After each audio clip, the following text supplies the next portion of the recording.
أعوذ بالله من الشيطان الرجيم بسم الله الرحمن الرحيم ربي اشرح لي صدري ويسر لي أمري واحلل عقدة من لساني يفقهوا قولي ربي زدني علما ربی زدنی علما ربی زدنی علما یا اللہ سبحانہ و تعالی ہم اس کتاب میں سے جو کچھ بھی پڑھیں تو اس سے ہمیں ہدایت حاصل کرنے کی توفیق عطا فرما، اس پر عمل کرنے کی توفیق عطا فرما اور اس کی خیر و برکت سے ہماری دین اور دنیا کو سنوار دے، آمین یا رب العالمین۔ السلام علیکم ورحمۃ اللہ وبرکاتہ۔ Once again Quranic prayers and selected verses in Quranic orders ہماری سیریز چل رہی ہے، سورہ ہود میں ہیں ہم، اور سورہ ہود کے ہم 7 پارٹس ڈسکس کر چکے ہیں۔ آج اللہ کے تعالیٰ کی توفیق سے حکم سے ہم پارٹ 8 شروع کریں گے سورہ ہود کا، اور جیسا کہ اس میں آیا نمبر 69 سے 76 تک پروفٹ ابراہیم علیہ السلام کا معاملہ ہے یا ذکر ہے۔ اور جیسا کہ آپ ہیڈنگ دیکھ سکتے ہیں یہاں پر کہ اس بار میں نے یہاں پر یہ نہیں لکھا کہ اسٹوری آف پروفٹ ہود اور اسٹوری آف پروفٹ صالح یا اسٹوری آف پروفٹ نوح، بلکہ دا کیپشن آف یا جو ہماری ٹاک کا جو آج عنوان ہے وہ ہے what happened to the nation of prophet Ibrahim. تو آج ذرا تھوڑا سا ہمارا before starting the story of prophet Ibrahim, یا یہ کہ جو سورہ ہود میں جو یہ مینشن ہے اس وقت پر پروفٹ ابراہیم کا قصہ، اس کو شروع کرنے سے پہلے ہم اس کے اوپر کچھ اس کے بیک گراؤنڈ کے اوپر کچھ بات کریں گے، اور پھر اس بیک گراؤنڈ کی روشنی میں ہم دیکھنے کی کوشش کریں گے کہ یہ آیات ہم سے کیا کہہ رہی ہیں۔ تو اسٹارٹ کرتے ہیں۔ آ، ایک ریکیپ پہلے کیے لیتے ہیں۔ سورہ ہود ٹوٹل 11واں سورہ ہے قرآن کریم کا، اور یہ ٹوٹل 123 123 آیات ہیں اس میں۔ سمجھنے کے پرپس سے یا کیا کہنا چاہیے گرامر اس انڈرسٹینڈنگ کے پرپس سے ہم اس کو پوری سورہ کو ٹاپک وائز اگر 3 گروپوں میں 3 پیراگرافس میں ڈیوائڈ کر دیں، 3 کیٹیگریز میں، تو اس کو ہم فرسٹ سیکنڈ تھرڈ گروپ میں جو علماء نے اس کو ڈیوائڈ کیا، اس میں پہلی 24 آیتیں انٹروڈکٹری ہیں جو ایک تھیم اسٹیبلش کرتی ہیں اس سورہ کا۔ اگر بہت پہلے ہم نے جب سورہ آراف غالباً جب ہم کر رہے تھے، جب جو ہماری پہلی مکی سورہ آئی تھی، تو اس وقت ہم نے یہ بات کی تھی، حضرت شاہ ولی اللہ کا ایک قول ہے کہ اللہ سبحانہ تعالیٰ نے قرآن کریم میں سمجھانے کے لیے 2 طرح کی چیزیں یوز کی ہیں، ایک آیات اللہ،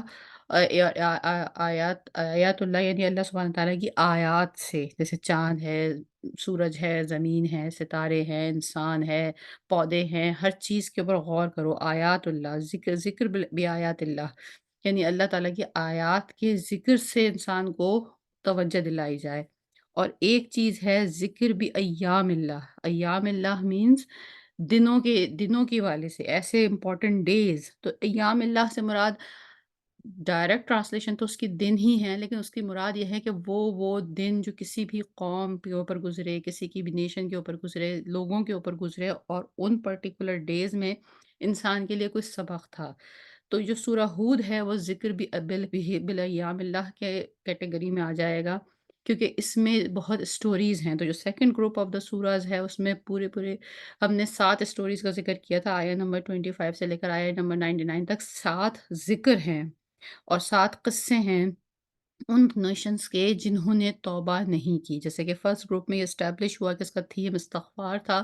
اور باقی سیکنڈ گروپ میں 7 نیشنز کا بالکل پے در پے ذکر کیا گیا، اور ہر اس ذکر میں یہ بات آئی کہ وہ لوگ راہ راست پر نہیں تھے، اور پھر جب ان سے توبہ کرنے کے لیے کہا گیا، استغفار کرنے کے لیے کہا گیا، تو انہوں نے استغفار نہیں کری، اور پھر ان کا کیا انجام ہوا۔ یہ ایک جرنل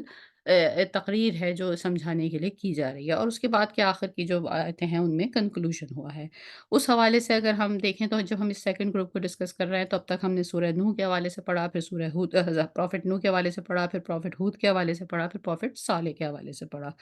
آج جو ہمارا معاملہ ہے، آج ہمیں جو فورتھ ٹاپک کے اوپر آنا ہے، تو اس میں ہمارا ٹاپک جرنلی جس طرح لکھا ہوا ہے کہ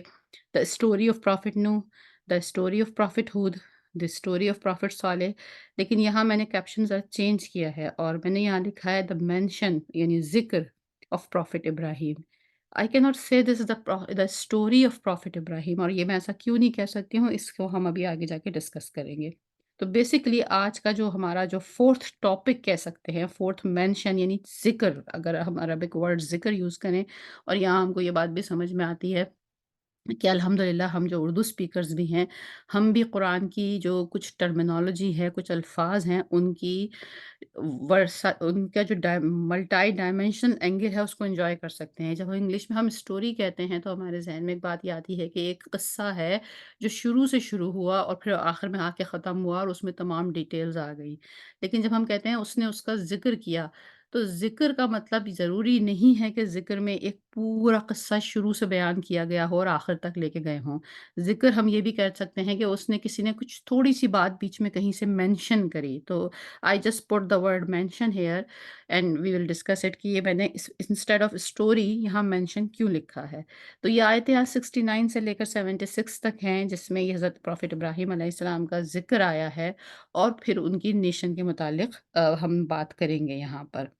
تو بیفور دیٹ کہ ہم یہ تمام قصہ شروع کریں اور جو اس میں یہاں ہمیں بات کرنی ہے اس پوائنٹ کے اوپر آئیں، سب سے پہلے تو آپ کے سامنے اسکرین کے اوپر یہ آپ دیکھ سکتے ہیں کہ یہ پروفٹ ابراہیم کے متعلق جو آیات ہیں، وہ آیت نمبر 69 سے لے کر 76 تک ہیں، اور اس میں کیا بات بیان ہوئی ہے۔ تو میں ڈائریکٹلی ہی اس کو ابھی اردو ٹرانسلیشن سے پڑھ لیتی ہوں۔ ہم ان آیات کے اوپر دوبارہ آئیں گے سارے بیک گراؤنڈ ڈسکشن کے بعد، اور پھر ہم ان کو بہت ڈیٹیل میں کریں گے۔ لیکن اس وقت جو بیسکلی جو پوائنٹ اسٹیبلش کرنے کی ضرورت ہے، اس کو دیکھنے کے لیے ہم ایک جرنل سمجھ لیتے ہیں کہ اس وقت یہاں پر جو آیتیں آئی ہیں سورہ ہود میں، وہ کیا کہہ رہی ہیں، وہ کہاں سے، وہ کیا ذکر کر رہی ہیں۔ تو میں ترجمہ پڑھتی ہوں۔ اس میں آیت نمبر 69 سے ترجمہ شروع ہوتا ہے: اور ہمارے فرشتے ابراہیم کے پاس بشارت لے کر آئے تو سلام کہا، مطلب خوشخبری لے کر آئے، گڈ نیوز لے کر آئے اور سلام بھی کیا۔ انہوں نے بھی جواب میں سلام کیا، اور ابھی کچھ وقفہ بھی نہیں ہوا تھا کہ ابراہیم ایک بھنا ہوا بچڑا لے کر آئے۔ یہ جو ابھی ٹرانسلیشن ہے، ابھی کچھ وقفہ بھی نہیں ہوا تھا۔ وی ول میں نے جیسا کہ میں نے کہا، ہم اس کو بہت ڈیٹیل میں ڈسکس کریں گے۔ جو عربک ورڈ یہاں استعمال ہوا ہے، وہ یہ شو کرتا ہے کہ بہت ہی کوئکلی، یعنی بڑی جلدی سے، یعنی پوائنٹ کہنے کا یہ ہے کہ حضرت ابراہیم علیہ السلام جو تھے، انہوں نے مہمان نوازی کے لیے کے اس سلسلے میں بہت مطلب مہمان نوازی سے پیش آنے کا ایک یہ بھی طریقہ ہے کہ آپ بہت جلدی سے ان کو سرو کریں، ان کی خدمت کریں مہمانوں کی۔ تو وہ جلدی سے ایک انہوں نے بچڑا لے کر آئے ان کے لیے۔ جب دیکھا کہ ان کے ہاتھ کھانے کی طرف نہیں جاتے، یعنی وہ کھانا نہیں کھاتے، تو ان کو اجنبی سمجھ کر دل میں خوف کیا۔ اس زمانے میں ٹریڈیشن یہ تھی کہ جو لوگ مارنے کے لیے آتے تھے، یا ڈاکو ہوتے تھے، یا چور ہوتے تھے، اور وہ گھر میں گھس جاتے تھے، تو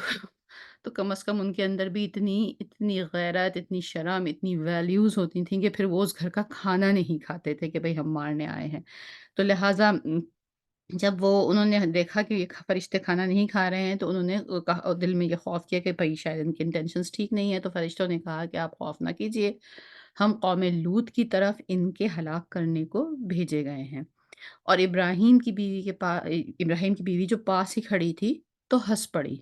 مطلب یہاں ایک جنرل بات یہ کی گئی ہے کہ شاید وہ اس لیے خوش ہو گئیں کہ اللہ کا شکر ہے، وہ ڈر گئے تھے کہ بھئی شاید یہ ہم کو مارنے کے لیے آئے ہیں، کوئی لوگ ہیں، تو ان کو ایک ریلیف ہوا۔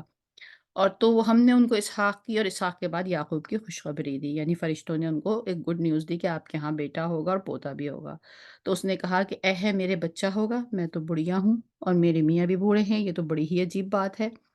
تو انہوں نے کہا کہ کیا تم خدا کی قدرت سے تعجب کرتی ہو؟ اے اہل بیت، تم پر خدا کی رحمت اور اس کی برکتیں ہیں،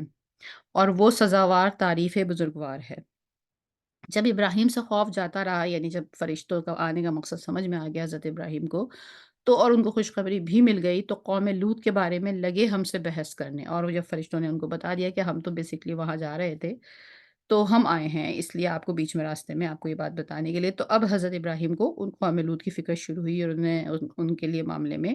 حجت کرنی شروع کی۔ بے شک ابراہیم بڑے تحمل والے، نرم دل اور رجوع کرنے والے تھے۔ تین چیزیں مینشن کی گئی ہیں: تحمل والے، نرم دل اور رجوع۔ یہ ہم یاد رکھیں گے ان کوالٹیز کو، یہ آگے ہمارے پاس اس ڈسکشن میں آئیں گی۔ اے ابراہیم، اس بات کو جانے دو، تمہارا پروردگار کا حکم آ پہنچا ہے۔ یعنی اب ڈائریکٹ حضرت ابراہیم علیہ السلام سے اللہ سبحانہ تعالیٰ مخاطب ہے یہاں پر، کہ اے ابراہیم، تم اس بات کو جانے دو، تمہارا پروردگار کا حکم آن پہنچا ہے، اور ان لوگوں پر عذاب آنے والا ہے جو کبھی نہیں ٹلنے گا۔ یہ تقریباً کیا 69 سے ہم لگا لیں تو 69 اور یہ سات یا 8 آیتیں ہیں جو سورہ ہود میں آئی ہیں۔ جو ترتیب آ رہی تھی سورہ پروفٹ کی، جو قصے آ رہے تھے، اس ترتیب میں اگر ہم پیچھے جا کے دوبارہ دیکھیں تو اگر میں یہاں پیچھے جاؤں تو اس میں جو 7 اسٹوریز ہیں اس میں 3 اوپر اور 3 نیچے، 3 اوپر کی اسٹوریز ہم ڈسکس کر چکے، اور اس کے بعد یہ جو مینشن ہے حضرت ابراہیم علیہ السلام کا، اس میں یہ ذکر آیا ہے کہ فرشتے تو حضرت لوط علیہ السلام کی قوم کو تباہ کرنے جا رہے تھے، لیکن راستے میں وہ ان کے پاس رکے، ان کو انہوں نے بیٹے کی اور پوتے کی خوشخبری دی، اور پھر وہ وہاں سے ان کو رخصت ہو گیا قوم لوط کو تباہ کرنے کے لیے۔ اب جو مین پوائنٹ ہے، جو مین کوسچنز ہیں یہاں ہمارے before starting and going into the, ہم پہلے اس کی عربی پڑھیں، عربی کے الفاظ دیکھیں اور ترجمہ کریں اور تفسیر کریں اور پھر اس کو سمجھنے کی کوشش کریں۔ اس سب سے پہلے تھوڑا سا بیک گراؤنڈ، مطلب اگر ہم اس کتاب کو سمجھ کر پڑھ رہے ہوں تو پھر وہ تھوڑا سا جو ایک یہاں پہ جو لائٹ جلنی چاہیے، تھوڑا سا ایک کوسچن ذہن میں پیدا ہونا چاہیے، وہ اس کی ہم سے ڈیمانڈ کرتا ہے اس وقت ہمارے انٹلیکٹ سے کہ یہ سوال ہمارے ذہن میں آنے چاہیے۔ Number 1، how is the mention of Prophet Ibrahim is related to the theme of the surah? Question number 2, what are the similarities with other stories talked about in this surah? And question number 3, what is the zikr of Prophet Ibrahim is doing in this surah? تو بات یہ ہے کہ basically ہم نے سورہ ہود اپنی زندگی میں کئی بار پڑھی ہوگی، اور اگر اس کو ترجمہ نہ جانے بغیر پڑھتے ہی پڑھا ہی جاتا ہے جو پیسج آف قرآن ظاہر ہے، اس کا تو صرف ہم برکتوں کا ہی حساب کرتے رہ جاتے ہیں کہ ایک الف پڑھا تو 10 نیکیاں مل گئیں، ایک لام پڑھا تو 10 مل گئیں، اور ایک میم پڑھا تو 10 مل گئیں، تو 30 نیکیاں ہو گئیں۔ ڈیفینیٹلی وہ ہوتی ہیں۔ سورہ کا قرآن کا ناظرہ پڑھنا یعنی اس کی تلاوت کرنا بھی اپنی جگہ ایک پوری اہمیت کا حامل ہے۔ اس کی کیا کیا فوائد روح کے اوپر، انسانی جسم کے اوپر، انسان کی روحانی صحت کے اوپر، اسپریچولیٹی کے اوپر، گھر کے اندر، اس کے ارد گرد کے ماحول پہ ہو سکتے ہیں، وہ ایک ٹوٹلی ہی الگ جینرا ہے، وہ پورا ایک الگ دنیا ہے، وہ پوری ایک الگ ریسرچ ہے۔ اس سے بالکل کوئی انکار نہیں ہے۔ لیکن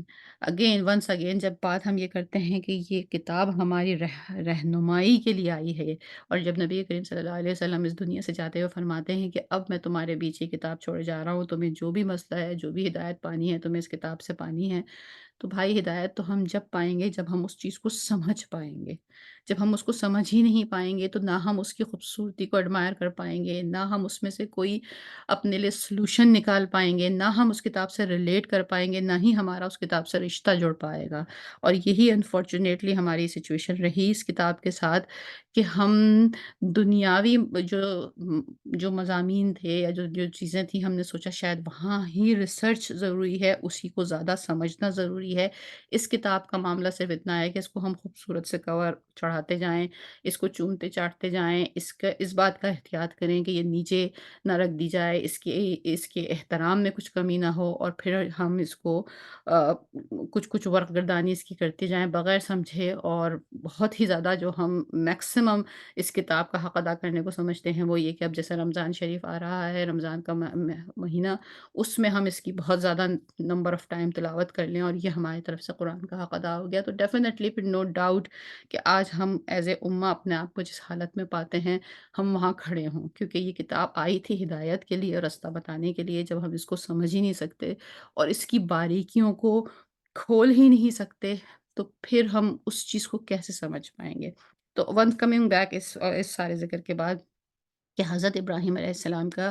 مینشن جو ہے یہاں اس وقت جو 7 اسٹوری کنزیکٹیو آئی ہیں، اور اس 7 میں سے بھی بالکل مڈل میں بالکل ایک ردم سے ترتیب سے ایک چیز چل رہی ہے، اور اس کے بیچ میں ایک اسٹوری حضرت ابراہیم علیہ السلام کی آتی ہے، بلکہ اسٹوری کا لفظ تو ہم نہیں اب استعمال اس لیے کریں گے، اسی لیے میں نے کہا کہ یہ مینشن کا لفظ استعمال اس لیے کیا ہے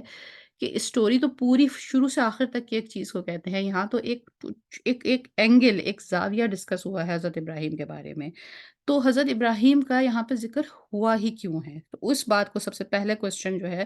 how is the mention of prophet Ibrahim is related to the theme of the سورہ؟ جیسا کہ ہم نے پہلے بھی بات کی کہ جو اس پوری سورہ کو اگر آپ اکٹھا ایک ساتھ ایک نشست میں پڑھتے ہیں شروع سے آخر تک پوری 123 آیات کو ترجمے کے ساتھ، پرووائڈیڈ دیٹ کیا ہم اس کو سمجھ بھی رہے ہیں کہ ہم کیا پڑھ رہے ہیں،